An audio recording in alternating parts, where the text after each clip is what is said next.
Start हो गया। Hello नमस्कार बच्चों, कैसे हो आप लोग। आप सभी का फिर से स्वागत है बीसीएस एकेडमी के यूट्यूब चैनल पर। मैं हूं आपका दोस्त एसपी सुंडा और हम पढ़ रहे हैं 12th केमिस्ट्री का रासायनिक बलगतिकी पार्ट, केमिकल काइनेटिक्स जिसे बोलते हैं। उम्मीद करता हूं आप सब लोग बहुत अच्छे होंगे। अभी अभी छुट्टियां मनाई है माध्यमिक शिक्षा बोर्ड के बच्चों ने, तो 3 दिन की पूरे देश में रही होगी। रक्षाबंधन की पहले छुट्टी आई गई थी है, अभी कृष्ण जन्माष्टमी की है, 15 अगस्त की छुट्टी है, संडे आ जाएगा, तो अभी छुट्टियां मना रहे हो आप लोग। ठीक है, चलो जी, पढ़ाई जारी रहनी चाहिए। बाकी त्योहार आते रहने चाहिए, मनाने भी चाहिए, पर पढ़ाई में फर्क नहीं पड़ना चाहिए। चलो शुरू करते हैं। पिछले वीडियो में हमने देखा था शून्य कोटि विक्रिया की समाकलित वेग समीकरण, उसका ग्राफ और अर्धायु काल। आज अपन करेंगे प्रथम कोटि विक्रिया की समाकलित वेग समीकरण, प्रथम कोटि विक्रिया की।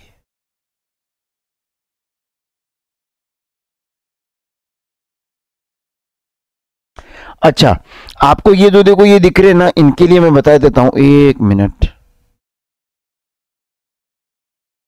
आपसे ये निवेदन रहेगा कि अगर आपको इस तरह से हमारे हस्तलिखित नोट्स सही है, ये देखो बीसीएस एकेडमी के हस्तलिखित नोट्स केमिस्ट्री और फिजिक्स के अगर आपको चाहिए तो गूगल प्ले स्टोर पर जाकर बीसीएस एकेडमी टाइप करके हमारी ऐप सर्च कीजिए। हमारा व्हाट्सएप चैनल भी है, टेलीग्राम चैनल भी है। ये वाला लोगो दिख जाएगा आपको, बीसीएस एकेडमी तो बैकग्राउंड में वो लोगो दिख जाएगा, तो आप उसको डाउनलोड कर लीजिए।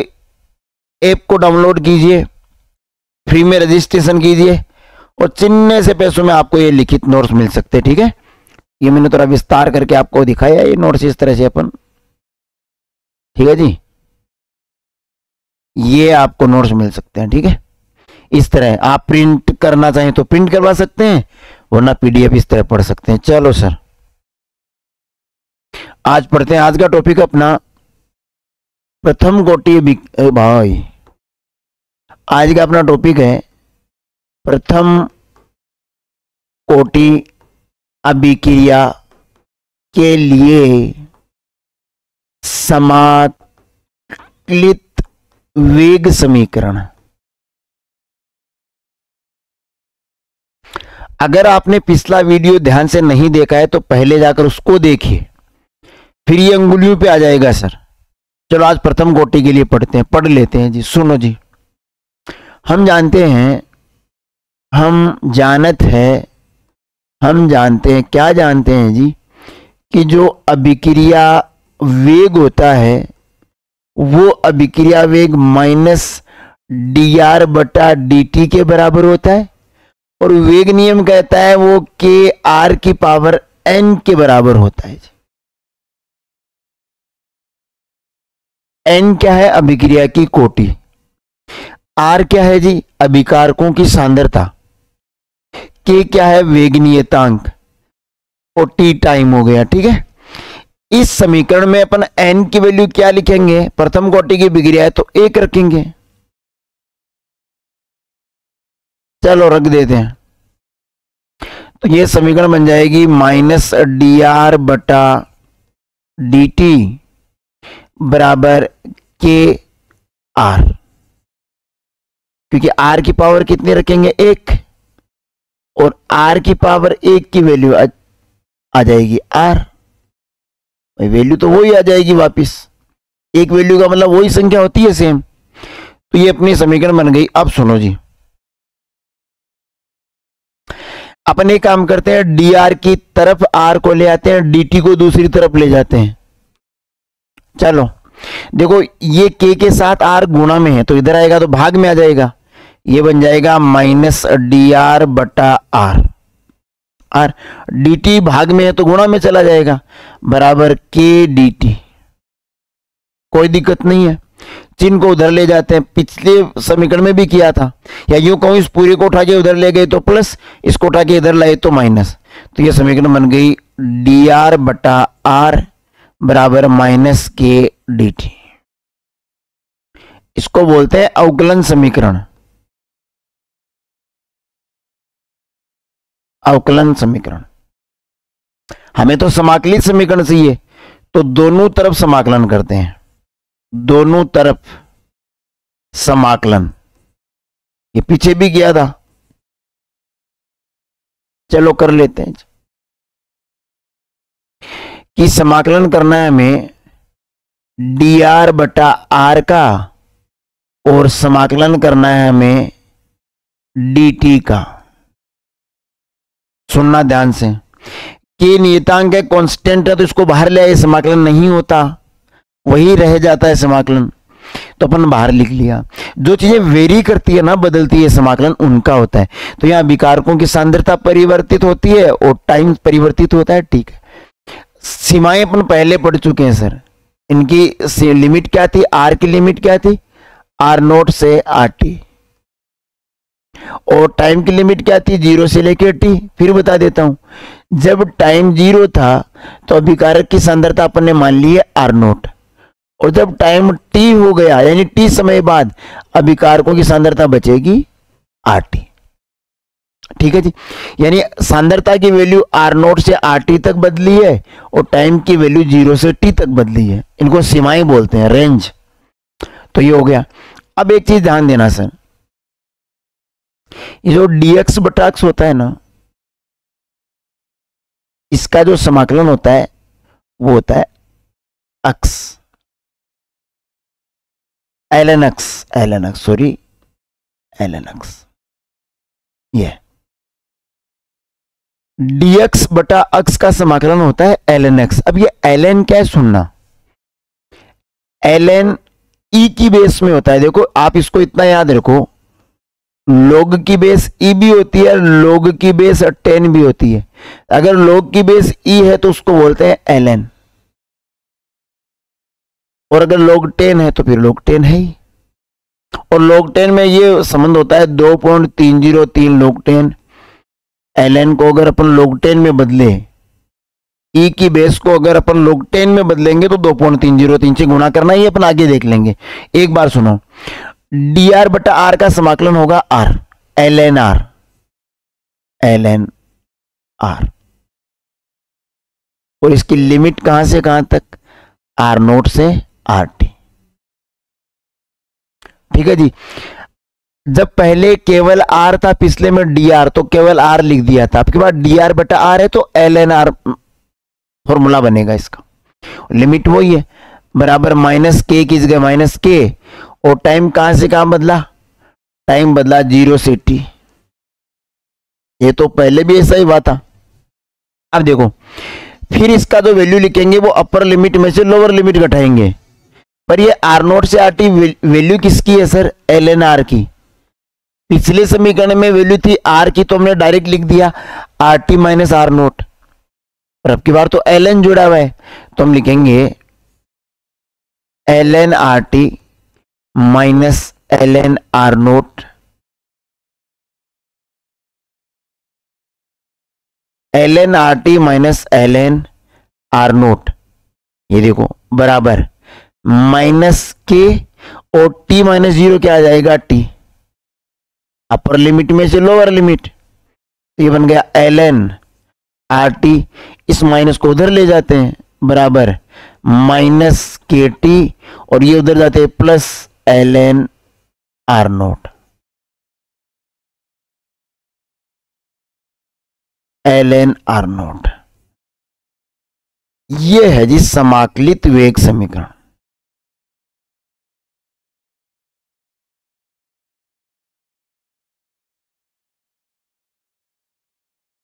क्या है ये, समाकलित वेग समीकरण। किसकी, प्रथम कोटि की।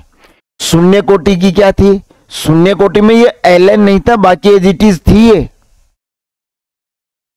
आर टी बराबर minus k t plus ln R naught. ये जो है इसमें ये था आर टी बराबर minus k t plus R naught. देखिए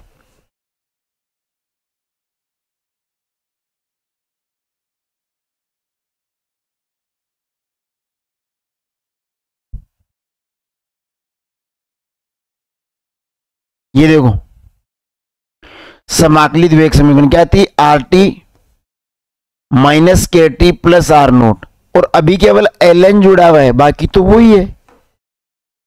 सर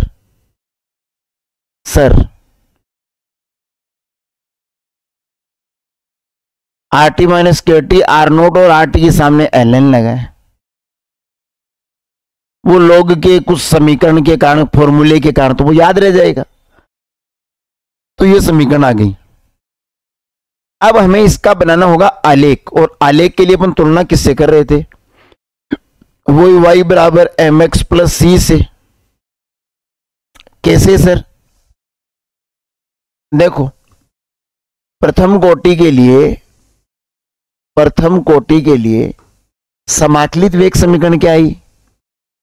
ln RT बराबर minus KT plus ln R naught. ये समीकरण आई अपने पास, ये समीकरण आई sir, ln RT minus KT ln R naught. ठीक है जी। इसकी तुलना हमें करनी है y बराबर mx प्लस c से, यानी यहां x पे दिखाना है वही टाइम, y अक्ष पे वही सांद्रता, पर ln RT। देखिए सर, इधर तो समय टाइम और इधर सांद्रता। अब ग्राफ कहां से स्टार्ट होगा? C से, यानी ln R नोट से। तो यहां लिख देंगे अपन ln R नोट, क्योंकि R नोट तो प्रारंभिक सांद्रता है। जब t की वैल्यू 0 होगी तो R अधिकतम होगा, अभिकारक अधिकतम होगा। तो देखो अधिकतम है। आगे देखो, m यहां पर अब भी माइनस के है, ऋणात्मक है, तो ढलान नीचे की तरफ होगी। ये लो, m बराबर माइनस के। ये बन गया आलेख, बन गया आलेख। इसीलिए मैं कह रहा था ध्यान से देखिए, एक दो बार बिना देखे लिखने का प्रयास कीजिए, सब चीजें आसान हो जाएगी। चलिए, इसके बाद में क्या पढ़ा था अपन ने? अर्धायु काल।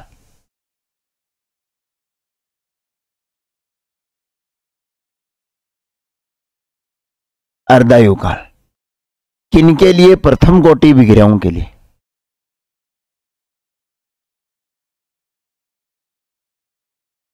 किनके लिए? प्रथम कोटि विकिरणों के लिए अर्धायु काल क्या है? तो पहले हमें लिखनी पड़ेगी समाकलित वेग समीकरण। हम जानते हैं, क्या जानते हैं जी? प्रथम कोटि अभिक्रिया के लिए समाकलित वेग समीकरण क्या होती है जी? वो होती है ln RT बराबर minus KT plus ln R naught. ये होती है जी। हम क्या ज्ञात करने जा रहे हैं? टाइम। कौन सा टाइम? T हाफ, अर्धायु काल। तो पहले इस फॉर्मूले को अपन T में कन्वर्ट कर लेते हैं। करिए जी। माइनस KT को इधर लाइए, प्लस KT हो जाएगा। ln R नोट को ऐसे ही रहने दीजिए, वहीं पर उधर ही, इसको उधर ले जाइए।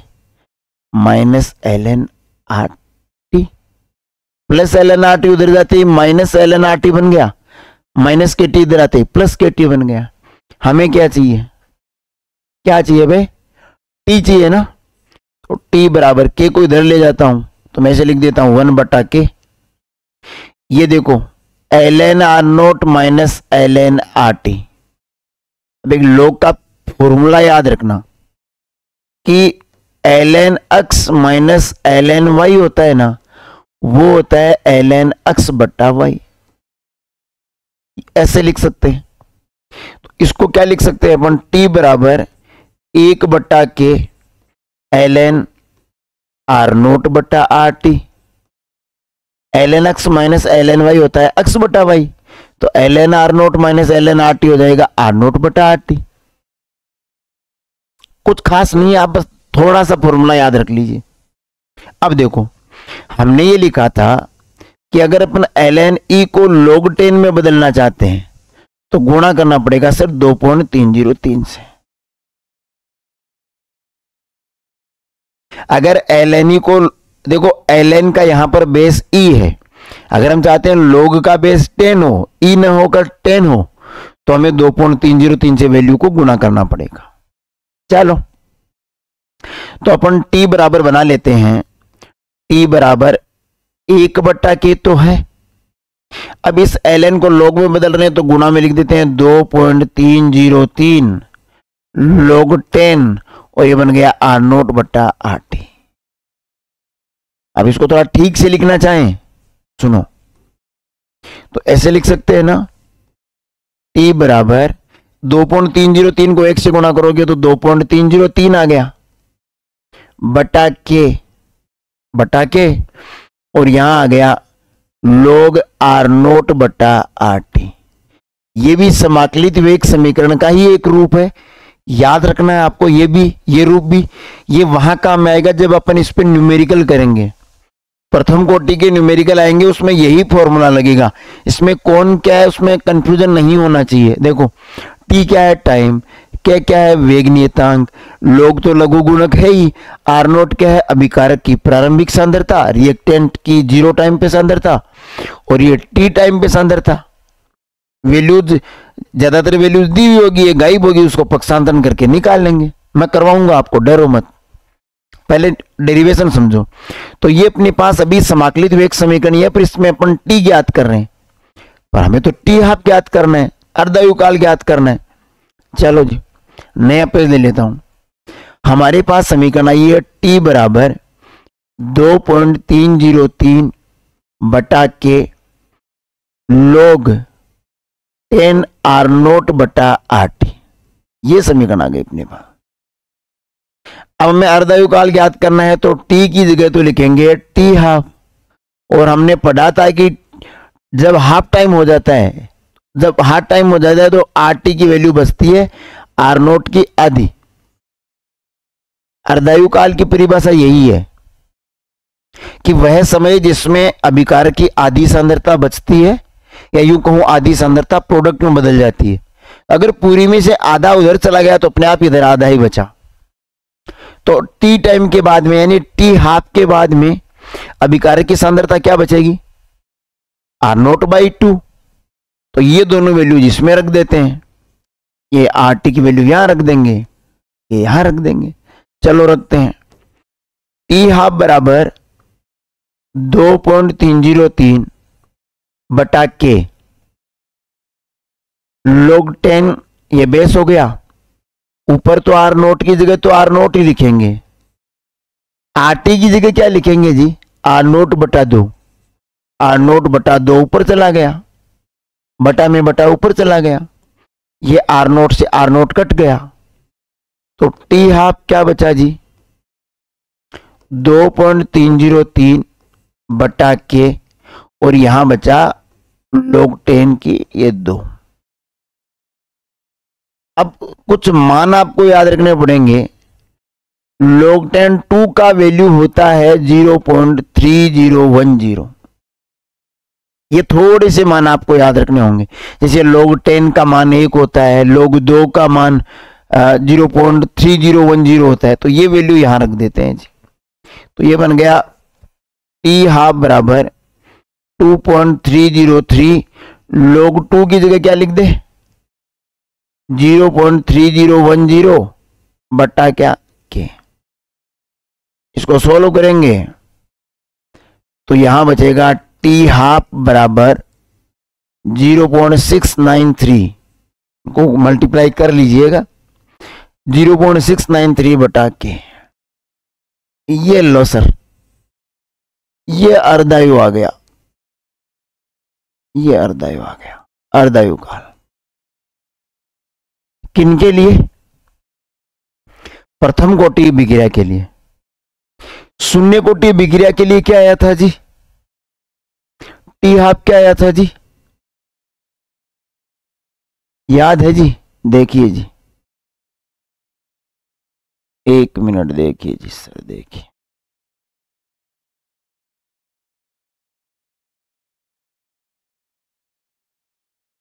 R0/2 क्या आया था, टी हाफ R0/2 के, R0/2 के क्या आता जी, R0/2K।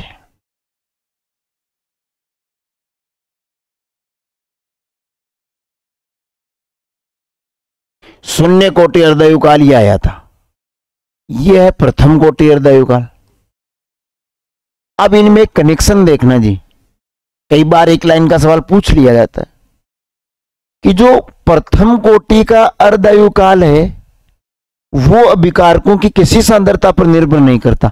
इस फॉर्मूले में ना तो R0 बचा है ना RT है, यानी अभिकारक की सांद्रता पर प्रथम कोटि विक्रिया का अर्धयुकाल निर्भर ही नहीं करता, निर्भर ही नहीं करता। जबकि शून्य कोटि में देखो, शून्य कोटि में देखो T½ R0/2K, यानी R0 पे सीधा सीधा डिपेंड कर रहा है। यानी हम कह सकते हैं कि शून्य कोटि विक्रिया में हम कह सकते हैं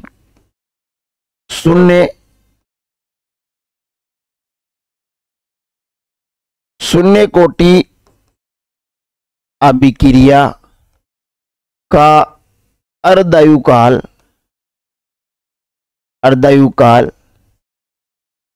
अभिकारकों की, लिख लेना ये कहीं पर, अभिकारकों की प्रारंभिक सांद्रता पर निर्भर करता है, जबकि प्रथम कोटि विक्रिया का अर्धयुकाल अभिकारकों की सांद्रता पर निर्भर नहीं करता। आपको ये डायरेक्टली भी याद रखने फॉर्मूला, न्यूमेरिकल करेंगे उसमें काम में आएंगे अर्धयुकाल में। तो प्रथम कोटि में T बराबर 0.693K और शून्य कोटि विक्रिया में T बराबर R0/2K। ये अपन ने शून्य कोटि और प्रथम कोटि विक्रियाओं के लिए समाकलित वेग समीकरण, ग्राफ और अर्धयुकाल के फॉर्मूले जनरेट कर लिए, एकदम इजी, आराम से, प्यार से। लोग के लिए मैं इतना ही कहूंगा, जितना अपने जरूरत है, लोग बहुत बड़ा चैप्टर है अपने आप में, उसमें पढ़ना ही नहीं अपने को, जितनी चीजें काम की उतनी निकाल के रख लो, काम खत्म, ओवर, पूरा है ही नहीं अपने। ठीक है जी, देखो अब अगर कोई न्यूमेरिकल की सीट है मेरे पास तो करवा देता हूं जी।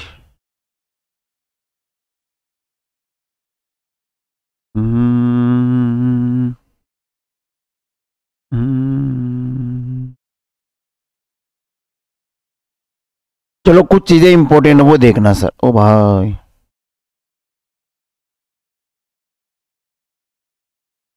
ऐसे नोट्स चाहिए, हैंड रिटन नोट्स चाहिए, चाहिए क्या? तो ये तो चिन्ना सा पैसा खर्च करना पड़ेगा।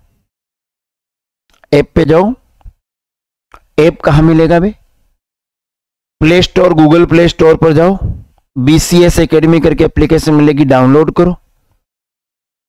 वहां पे आपको केमिस्ट्री के, फिजिक्स के हैंड रिटन नोट्स ये के ये PDF में मिल जाएंगे, सेम ऐसे। चाहो तो डाउनलोड करके रख लो, चाहो तो प्रिंट करवा लीजिए। देखो कुछ एग्जांपल ये तुम्हें याद रखने होंगे, क्योंकि कई बार न्यूमेरिकल में होता क्या है जी, आपको वो कोटि बताएगा ही नहीं, केवल अभिक्रिया का नाम दे देगा कि ये अभिक्रिया साहब, इसकी बात कर रहे हैं हम। तो कुछ है, ज्यादा नहीं है, बस याद रख लीजिएगा कि प्रथम कोटि अभिक्रिया के एग्जाम्पल ये है, एक तो ये अमोनियम नाइट्राइट वाला NH4, ये कलर दिखाई नहीं दे रहा, इधर दिख रहा है, ये भी इफेक्टिव नहीं है। अबे रेड कर लेते हैं, रेड की तरंग धैर्य, ये दिख जाएगा।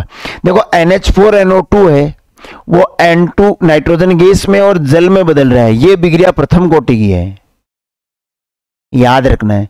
ये नाम कहीं भी दिख जाए, radio active, confirm sir, confirm, सोचना ही नहीं है। प्रथम कोटि की अभिक्रिया रेडियो एक्टिव न्यूमेरिकल में दिखे, अगला बताए नहीं बताए, मात्रक से पता चले नहीं चले, कोटि का रेडियो एक्टिव मतलब प्रथम कोटि की विकिरण।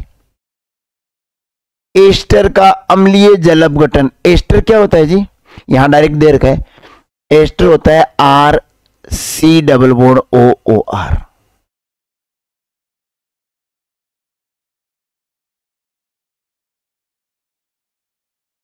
ऐसे इसको बोलते हैं एस्टर।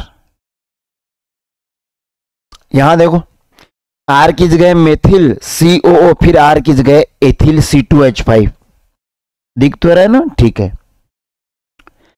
अब इसका जल अपघटन यानी जल जोड़ के तोड़ दिया इसको, कैसे किया मैं थोड़ा बता देता हूं, सुनो। एक एस्टर लिया इसने CH3 C double bond OO C2H5, दिख रहा है ना, ठीक है। जल अपघटन किया यानी जल जोड़ दिया इसमें, फिर तोड़ दिया।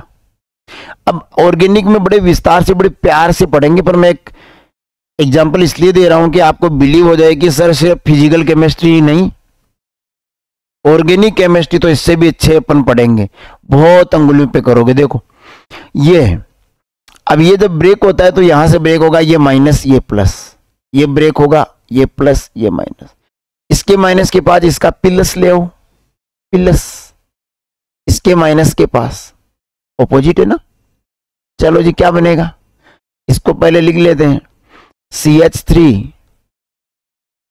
माइनस के साथ ये प्लस, एसिटिक अम्ल, एसिटिक अम्ल बन गया जी, एथेनोइक अम्ल, ऐसे भी लिखते हैं इसको। अब क्या बचा यहां पर C2H5, ये प्लस था, इधर का माइनस आ गया, एथेनॉल एल्कोहल, एथेनॉल। तो ये जो एस्टर है RCWR, जल जोड़ के तोड़ दिया तो एल्कोहल और एसिड प्राप्त हुआ, इसको बोलते हैं एस्टर का जल अपघटन। ये भी प्रथम कोटि का होता है, इतना याद रखना है भी एक बार, ठीक है। फिर ये शर्करा है सुक्रोज, उसको जल जोड़ के तोड़ दिया तो ग्लूकोज और फ्रक्टोज बनता है, ये जीवनों वाले पार्ट में विस्तार से पढ़ेंगे। यहां इतना ही याद रखना है कि शर्करा का प्रतिपन, ये भी जल अपघटन, ये जल जोड़ के तोड़ा है, प्रतिपन लिखा है, उलट दिया यानी इससे शर्करा का निर्माण होता है, वापिस तोड़ दिया तो ये जिनसे वो बना है वो बन गए वापिस। बस आप इतना ये नाम याद रखो, ये कि रेडियो एक्टिव फर्स्ट में आएगा, प्रथम श्रेणी में, प्रथम कोटि में आएगा, एस्टर का अम्लीय जल अपघटन इसी में आएगा, शर्करा का प्रतिपन भी प्रथम कोटि विक्रिया है, और ये N2O5 NO2 और O2 में बदलता है, ये भी प्रथम कोटि विक्रिया में आते हैं। ये थोड़े नाम से याद रखना पड़ेगा। बाकी बोर्ड में नॉर्मली न्यूमेरिकल आता है तो उसमें या तो मात्रक से पता चल जाता है कौन सी कोटि है, के मात्रक स्टार्ट में पढ़े, वरना फिर ऐसे नाम भी दिया हुआ प्रथम कोटि, या फिर इससे हमें पता ही चल जाएगा। चलो देखो एक न्यूमेरिकल कर लेते हैं सर। एक प्रथम कोटि विक्रिया का वेग स्थिरांक, देखो तुम न्यूमेरिकल से डरते हो ना, चलो मैं करवा देता हूं। देखो भैया मिट जाए रे यार, देखो सुनना जी,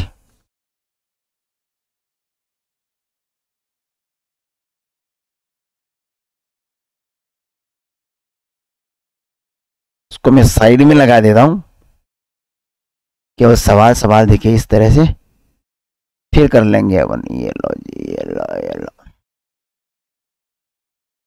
ये देखो सवाल तो दिख जाएगा ना। देखो एक प्रथम कोटि की विक्रिया है सर, फर्स्ट ऑर्डर की विक्रिया है, उसका वेग स्थिरांक क्या होता है जी, के, दिख गया ना, के। ये लो जी वो वैल्यू दी हुई है, चलो मैं लिख देता हूं दिया है। क्या मान दिया हुआ है जी, हल में हल कर रहे हैं अपन, इसका मान दिया हुआ है जी वेग स्थिरांक। देखना कैसे न्यूमेरिकल मक्खन होते हैं। वेग स्थिरांक मैंने के की वैल्यू दे रखी है, कितनी दे रखी है जी, 1.15 into 10⁻³ second inverse. Second inverse से भी पता चल गया प्रथम कोटि की विक्रिया है। शुरू के वीडियो में अपन ने के जो मात्रक पढ़े थे उनमें टाइम इनवर्स यानी second inverse, minute inverse, hour inverse, year inverse, ये सब प्रथम कोटि विक्रिया में के मात्रक है। चलो जी, इस अभिक्रिया में अभिकारक की मात्रा 5 ग्राम को घटकर 3 ग्राम होने में प्रारंभिक मात्रा आर नोट, ओ भाई, यानी आर नोट शुरू में मात्रा कितनी थी, प्रारंभिक सांद्रता कितनी देर की है, प्रारंभिक सांद्रता यानी आर नोट कितनी देर की है जी, 5 ग्राम, और घट के टी समय बाद में यानी अंतिम सांद्रता लिख देता हूं मैं, या टी टाइम पर सांद्रता बोल दो, एक की बात है, जिसे अपन आर टी बोलते हैं, वो कितनी देर की है, 3 ग्राम, होने में कितना टाइम लगेगा यानी समय पूछ लिया जी, टी की वैल्यू याद करनी है जी। अब प्रथम कोटि के लिए समीकरण क्या बनी थी लास्ट में, टी के हिसाब से टी बराबर बना था 2.303 बटा के,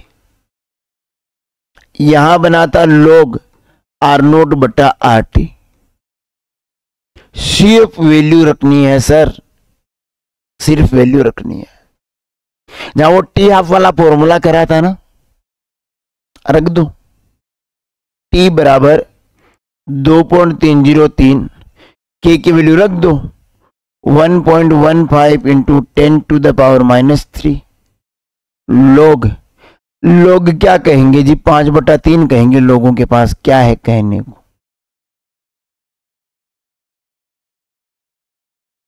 ये वैल्यूज कर लेना आप, ये log x बटा वाई का फॉर्मूला बन गया ना, log x minus log y पढ़ा था, इसको ऐसे भी लिख सकते हैं ना, t बराबर 2303 1.5 इंटू 10 टू द पावर -3, और इसको लिख सकते हैं log 5 माइनस log 3। अब सारी वैल्यूज रखिएगा, टी की वैल्यू आ जाएगी। मैं यहां एक बार आपको तरीके बता रहा हूं जी, ये लो जी, यहां वैल्यूज रखी हुई, अपना सवाल किया हुआ है। हाँ क्या हो रहा है भाई, देखो सर, देखो देखो देखो देखो, ये लो सर, ये लो सर, ये लो सर, ये लो, ये लो, देखो के बराबर 2.303 बटा टी log आर नोट बटा आर टी, यहां ठीक है, मैंने आर टी बता रखा है, तुम आर टी से याद रख लो, आर रख लो, कोई दिक्कत नहीं है, तो अपने मानने पर है, अपन क्या मान रहे हैं अंतिम सांद्रता को, तो इस नोट्स में यहां पर आर मान रखा है, आप आर टी मान लो। चलो, तो टी बराबर 2.303 बटा के log आर नोट बटा आर टी, यहां देखो 2.303 ये वैल्यू के की दी हुई थी, log 5/3, और log 5/3 को लिखेंगे log 5 माइनस log 3,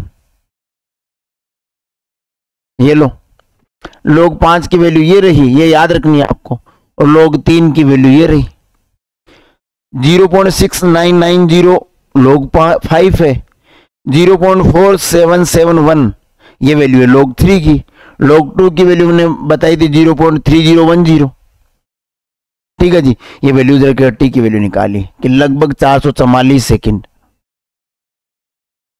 एक सवाल और दे रखा है क्या, चलो देख लेते हैं, देखो जी,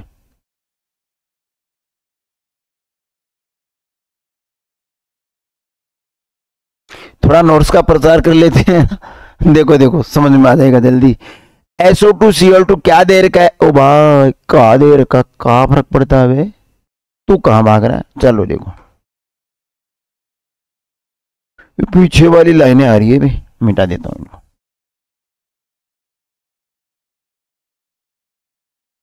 अरे मिर्जा सिमसिम भाई क्यों उठा हुआ है,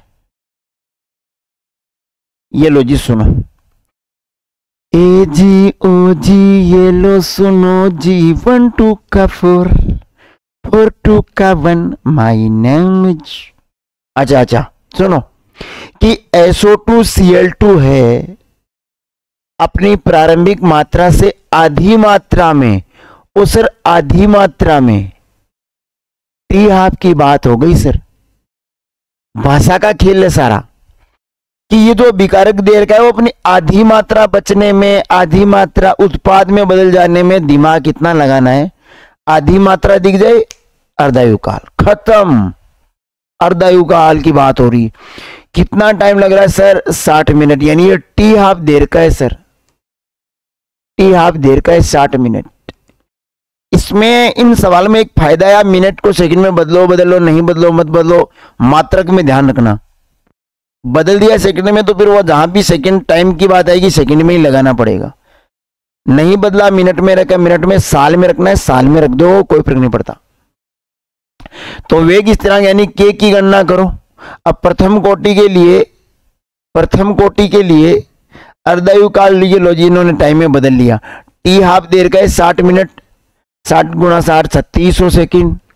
प्रथम कोटि की विक्रिया है जी, तो अर्धायु काल का फॉर्मूला होगा टी हाफ बराबर 0.693 अपॉन के तो ज्ञात करना है, तो के को ले आओ यहां, टी हाफ को ले आओ यहां, तो ये बन गया 0.693 upon T half. T half की वैल्यू ये दे रखी। बस ध्यान इतना रखना, यहां के सेकंड में कन्वर्ट कर लिया है तो मात्रक में यहां सेकंड लगानी है। नहीं करते तो इसकी जगह तुम ऐसे भी कर सकते थे, 0.693 अपॉन मिनट में ही रख देते इसको 60, तो जो भी उत्तर आता ना वहां मात्रक फिर ये लगता, सेकंड इनवर्स नहीं लगता, मात्रक लग जाता मिनट इनवर्स। कोई गलत नहीं है सर। ऑब्जेक्टिव में आता है तो तुम्हें देखना पड़ेगा, सेकंड में तो बदल लो, नहीं है मिनट में तो मिनट में रहने दो, घंटे में तो 60 का भाग देके घंटे में बदल लो। तो ये है जी सर, ये है सर। न्यूमेरिकल करे अपन ने,